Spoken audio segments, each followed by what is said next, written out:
other side? It's really hard to tell.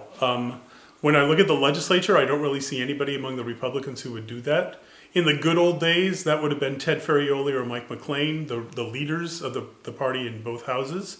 1978, both those equivalents, Roger Martin and Vic Atiyeh, ran for governor.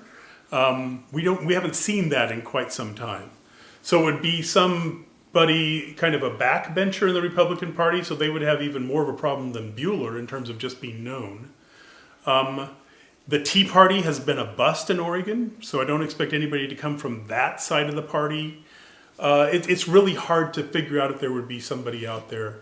In the past, of course, abortion has been the thing that's really generated candidates like this. Kevin Mannix was an example of that in the past. But it's really hard to see what's getting people going. A lot of Republicans are still trying to figure out how they exist with a Trump presidency, and that might be taking all their energy. Buehler is pro-choice. Mm-hmm. So if there is a primary opponent for him who's pro-life Mm-hmm. and or more conservative in other ways, how would that affect him even if he gets to the general? Well, it would affect him because he would have to either stick strongly with his pro-choice and simply win.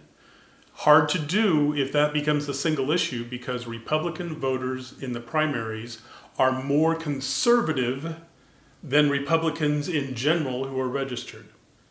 So that would be a tough thing for him to do. The way he would do it is he'd have to finesse it.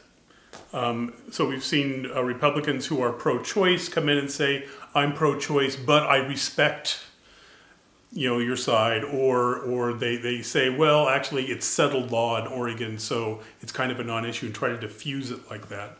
And sometimes that works, and sometimes it doesn't work.